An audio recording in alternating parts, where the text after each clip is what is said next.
Good afternoon, and we will just be on hold for just a second. I will remind everybody that tonight's meeting will be streamed live on the district's YouTube channel, courtesy of Peyton tonight, and the recorded video will be available to watch at any time following this meeting. Mr. President, I'd also ask board members, use your mics tonight, or the guy that generally records our meetings is caught in traffic and isn't gonna be able to be here. He's stuck somewhere, maybe NFL draft traffic, I don't know if that started yet. But, so Peyton's gonna do it, and I think we can manage just fine as long as we use our mics. Thank you, Dr. Clemens. With that, let's begin by call the meeting to order and join me in the Pledge of Allegiance. I pledge allegiance to the flag of the United States of America and to the republic for which it stands, one nation, under God, indivisible, with liberty and justice for all. Ms. Cole, roll call. Dr. Ward. Here. Mrs. Gleason-Moore. Here. Mrs. Wagner. Here. Mr. Harrell. Here. Ms. Reinhardt. Here. Mrs. Cow. Here. Dr. Ward. Dick. Here. All right, the next order of business is visitors' comments. I do not believe we have any cards tonight, this afternoon, sorry. All right, so let's go on to approve the agenda. Is there any discussion on tonight's agenda? By seeing none, we need a motion to approve the agenda. So moved. And second? Second. Excellent. Next thing on the, for tonight is look at the consent agenda.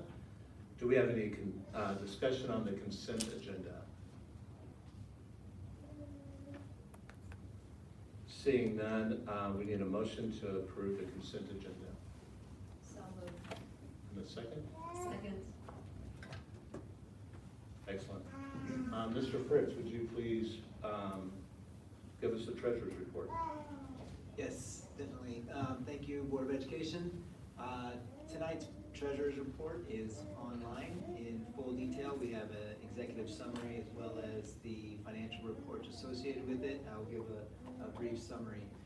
Fiscal year to date operating revenue is $255 million, an 11.6% increase for the same period in the prior year. So that's July through March. Which represents 82.6% of the total budgeted revenues. The increase in operating revenue is driven primarily by increases in property taxes and state transportation aid payments. Current year operating revenue collections to date are in line with prior year and the current budget.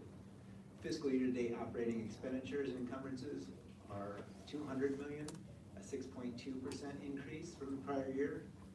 Which represents approximately 59% of the total operating budget and is in line with prior year and current budget. The Clay County Collector has distributed the tax bills and we have collected. We are at about 98% of our collection. We had $161.9 million budgeted and we are collected $158.7 million for the current year. The State Budget Director on April 5th noticed that net general revenue collections for March increased 3.5% compared to those of March of 22. The year-to-date revenue collections increased 11.9% compared to March of last year, up from $8.2 billion last year to $9.2 billion this year. The governor's proposal is in review at the state legislature. It's in the Senate side currently. That will be approved in the coming week in the early part of May, and we'll have a final state budget at that point. We are also monitoring any bills and anything that affects state funding. Other than that, I will take any questions or that anyone may have.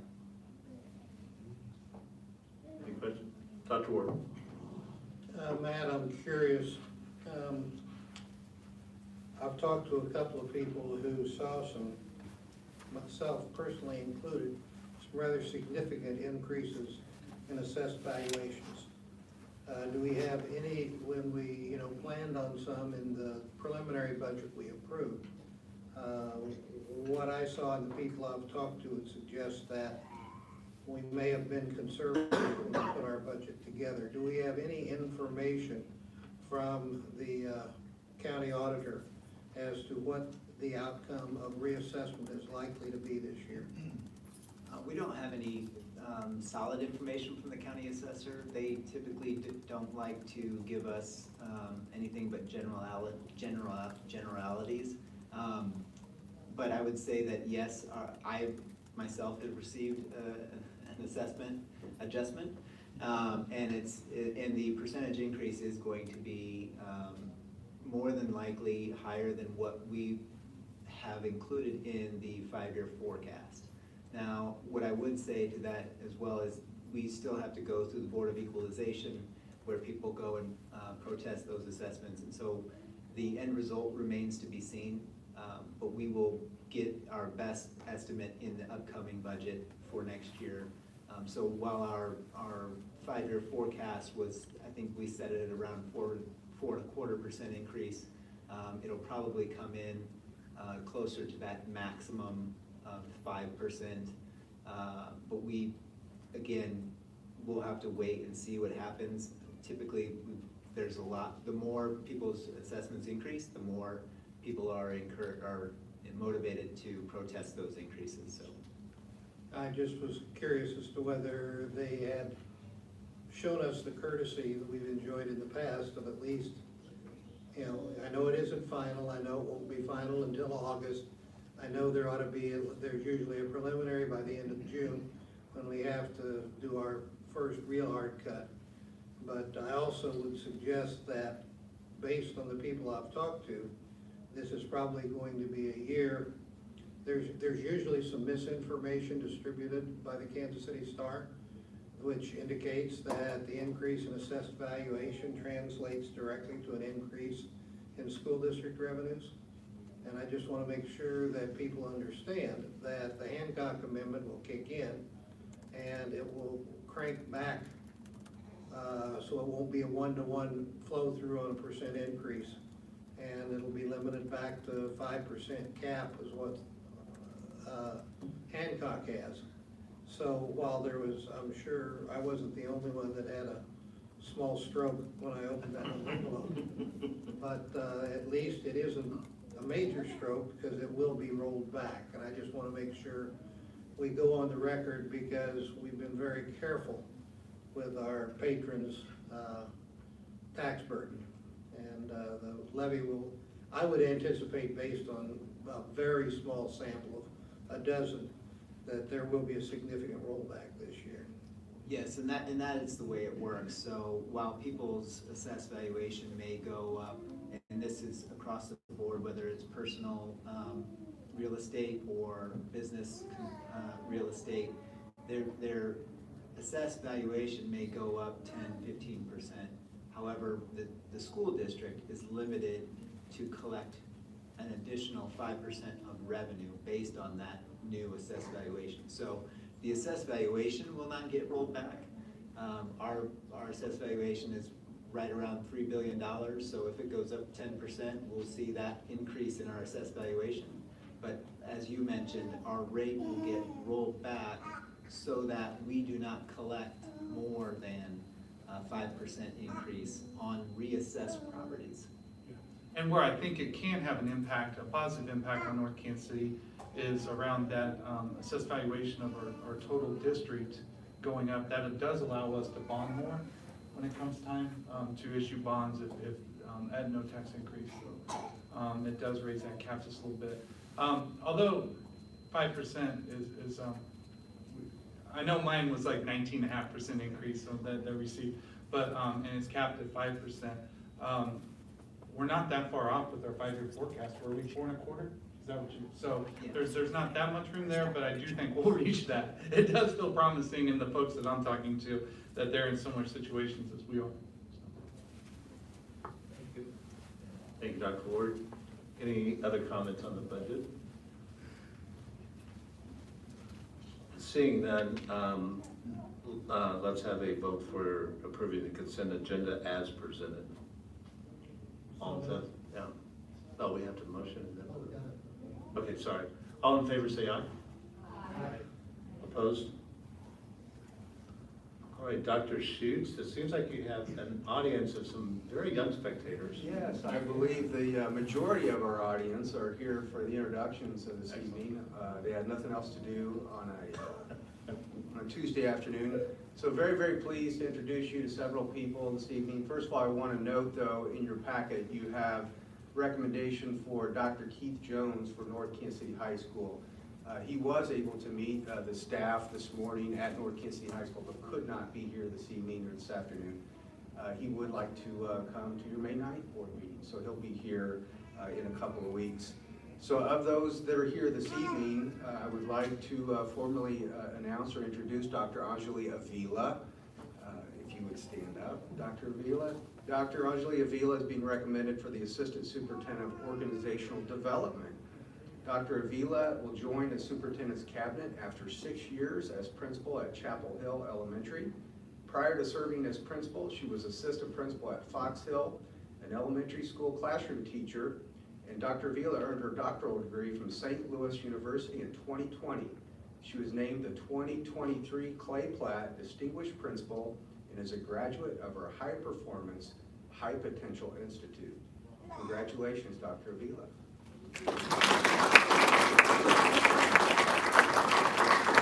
Next, replacing Dr. Avila is Kelly Bailey, Chapel Hill principal. Kelly Bailey currently serves as assistant principal at Chapel Hill Elementary. She has 13 years of experience in education, including an assistant principal at Grace Moore and classroom teacher in elementary and gifted education, as well as English language learners. Mrs. Bailey earned her undergraduate degree in elementary education from Northwest Missouri State University and her master's in educational leadership from UMKC. She is also a 2016 graduate of the Superintendent's Leadership Institute. Congratulations, Mrs. Bailey.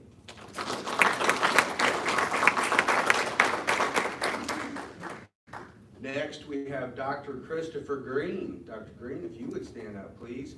And you have some people with you this evening. Would you take just a quick second to introduce your guests with you? Absolutely. I am joined this afternoon by my parents, Tommy and Alfreda Wilson.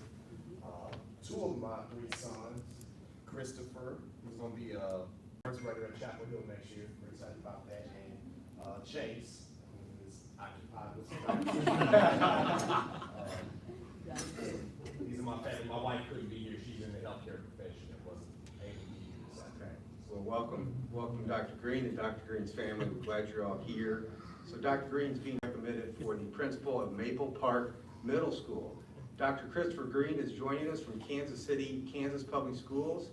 His leadership experience spans several years of service as an assistant principal, director of bands, and coach in Kansas City, Kansas, as well as the Center School District and Kansas City, Missouri Public Schools. Dr. Green holds a bachelor's degree in music education and master's and specialist degrees in educational leadership. He earned his doctoral degree from William Woods University in 2021. Welcome, Dr. Green.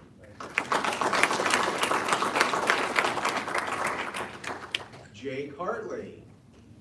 Jake is being recommended as the principal of Crestview Elementary. Jake Hartley is currently the assistant principal at Crestview Elementary, the same school where he began his career in education 9 years ago. He served as a math demonstration teacher for our district and is a 2019 graduate of the Superintendent's Leadership Institute. Mr. Hartley holds an undergraduate degree in elementary education from William Jewell and his master's degree in educational leadership from the University of Kansas.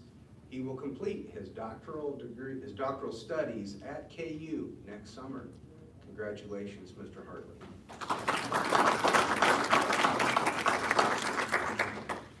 Jake, you have family here as well. My wife Aubrey, then our almost 9-month-old daughter Amelia.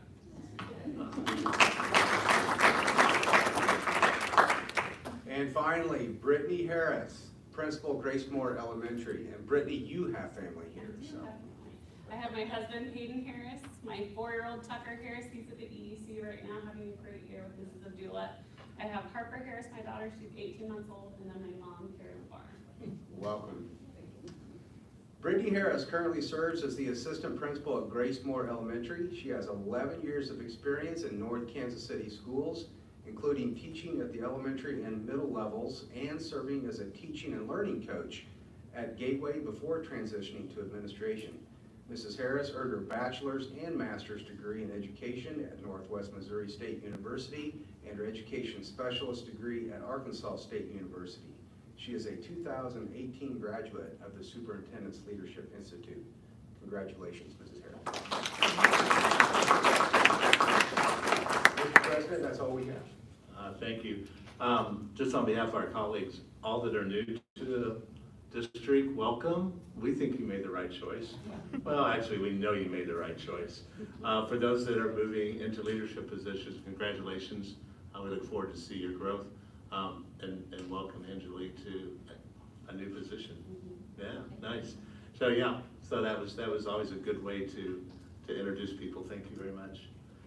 We have one other consent item for separate consideration. Do we have any discussion on that item? All right, I think we have to have a motion to approve that consent item. Do we have a motion?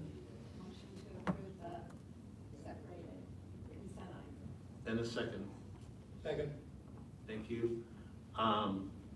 With no discussion, all in favor say aye. Aye. Opposed or abstaining?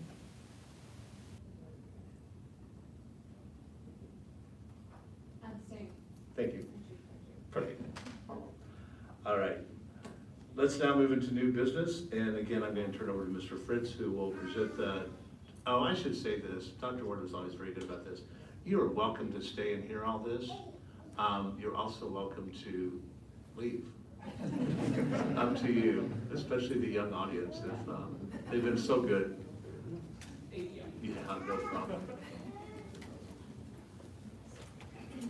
Mr. Fritz will let them kind of leave.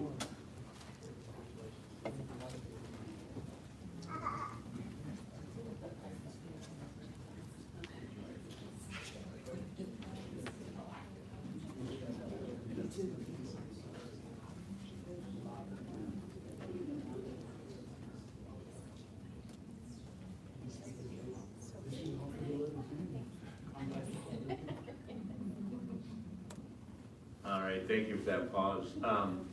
Back to you, Mr. Fritz, on the salary schedule. Thank you, Dr. Wartick, Board of Education. Tonight, as per usual, we have the salary schedules for classified and supplemental.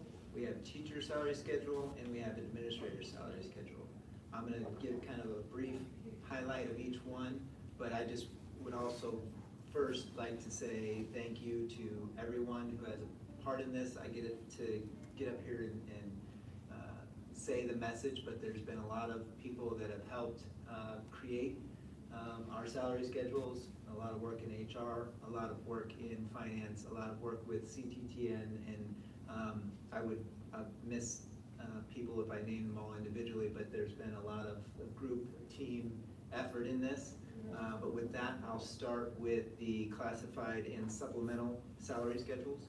The schedule for the 2023-2024 school year remains unchanged and begins with a starting minimum salary of $15 an hour and maintains 1% increases in steps and 50-cent increments across columns. This one is the grid schedule that you see with the classified. Job responsibilities located on the current classified schedule will generally remain in the assigned columns and allow for step movement.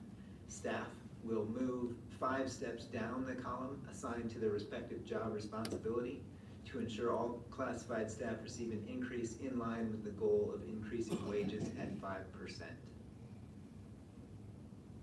And I believe last year we approved each one of these schedules individually, but we can, I think that's, okay. All right. Are there any discussions? Are we ready to? All right, we need a motion to approve the 2023-2024, wow, classified salary schedule. Thank you. Second? Second. All right, thank you. All in favor of the classified salary schedule, please indicate by saying aye. Aye. Opposed? Okay, that motion was passed. All right, the next, we have the teacher salary schedule. CTTN has reached consensus on a 2023-2024 teacher salary schedule. The Board of Education and CTTN have established a joint goal of providing North Kansas City School District teachers' salaries at the median of the upper 1/3 of comparative school districts in the Kansas City, Missouri metropolitan area at 3 different benchmarks. These 3 benchmarks are the beginning of the salary schedule, Master's Step 10, and at the end of the salary schedule, or Master's plus 48, Step 25. Also the doctorate or specialist degree. The CTTN recommendation exceeds the established goal for the upcoming 23-24 school year. The proposal is in compliance with board policy to allow for step and lane movement, adds 2.86% to the base of the schedule, and places North Kansas City Schools at the highest ranking at all 3 benchmarks.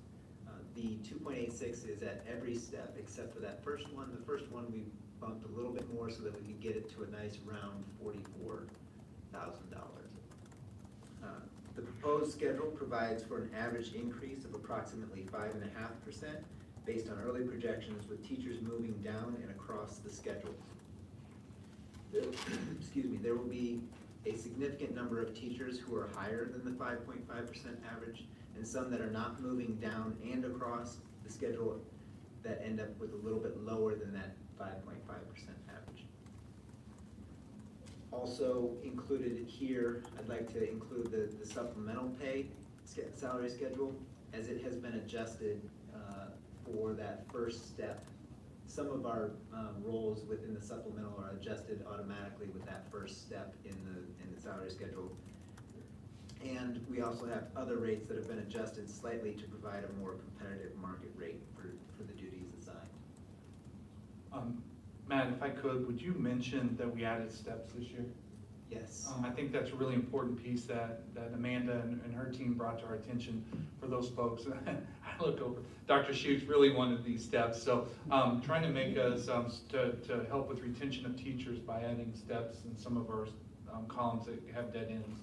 Yes, definitely. If you look at the masters, and I'm going to pull it up just so I make sure I don't misspeak. The masters plus 16, I believe. Is that correct, Dr. Schutz? Yes. So we've added additional steps in the masters plus 24 and masters plus 30.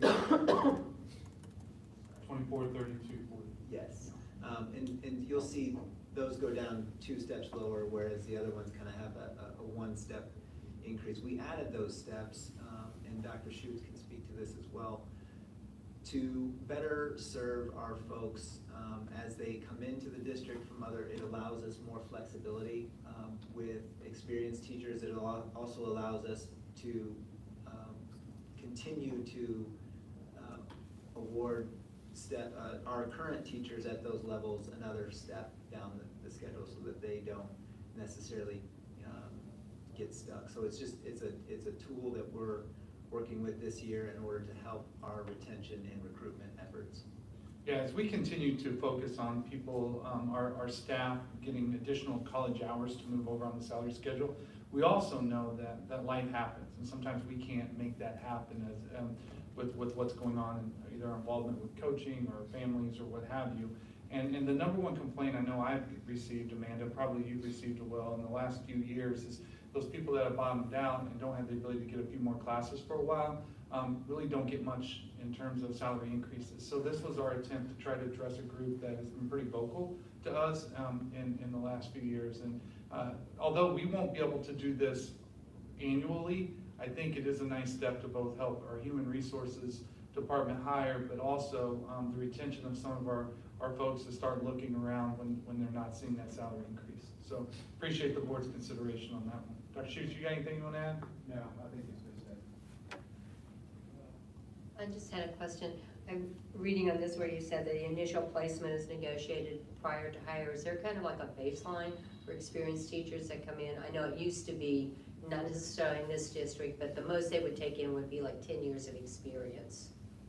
Yes, we don't consider that any longer, so we accept the years that they have coming in to the district on the salary schedule. Okay, That thank you. used to make sense, it doesn't as much anymore in the teacher shortage. Okay, thank you. Any other questions? Do we want, Mr. First, do you want two different motions or one combined one? What? Yeah, we could, it's probably best to do two. Okay. So we need a motion to approve the 2023-2024 teacher salary schedule. I'll do that. So moved. Again, the motion to approve the 2023-24 teacher salary schedule as presented. Thank you, Mr. Harrell. Second. Second. Thank you. All those in favor? Aye. Aye. Opposed? Motion was passed. The second one, or actually the third one, we need a motion to approve the 2023-24 supplemental pay salary schedule. So moved. Thank you, Mr. Harrell. Second. Second. All right. All those in favor? Aye. Aye. Opposed? Thank you. That motion was passed. Back to you, Mr. Fritz. Yes, thank you. As you may recall, last year we created a separate school psychologist salary schedule to address shortages in that area. We have a limited number of folks that are on this schedule. However, we do recognize that the competitive nature for school psychologists has significantly increased over the last several years. So last year we created a new school psychologist salary schedule. The recommended schedule maintains a similar format to the teacher salary schedule that promotes continued education through lane movement and recognizes experience gained with the district through step movement.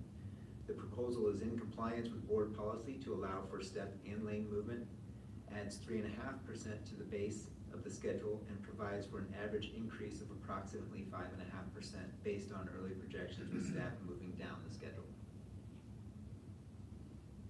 Any questions? Seeing none, we need a motion to approve the 2023-24 school psychologist salary schedule. So moved. Second. Thank you. All in favor, vote by aye. Aye. Opposed? Motion was passed. Back to you one more time, Mr. Fritz. Thank you. The last one on the agenda is the administrator salary increases. The specific increases are available for review in executive content as it names specific people, so that's why we don't put it in the public content. However, in general, administrator salary increases are in line with the goal of increasing wages at least 5%, with some administrators whose duties have been redefined receiving additional adjustments. There were a few market value adjustments. I believe we cleared all of those in April with the Board of Education. Or where are we? We're in April, so it'd have been February, right? Yeah. So I think if you have any questions on those, certainly I'm happy to answer them. But I think every one that you saw has been cleared with you in exec. Are there any questions? Seeing none, we need a motion to approve the 2023-24 list of certified and non-certified administrators. So moved. Thank you, Ms. Gleason. Second. Thank you, Ms. Wagner. All those in favor, vote by saying aye. Aye. And any opposed? All right, the motion was passed. Mr. President, if I could, I'd just like to thank our human resources and finance staff. They spend an absorbent amount of time trying to put this all together. And certainly thank Amanda for her leadership. But Dr. Schutz, after our first teacher negotiations, came to me and says, "This is normal. We kind of all got along in the room and are putting our best foot forward." And I think that's a great reminder of the relationship that we have with our teachers union. Appreciate that and all the work that Amanda has done. I told HR, I owed them lunch, the staff out there, because they have been working. I came in this weekend, they're in there working hard, so I'll make sure I cover that. And lastly, I just want to thank Mr. Harrell.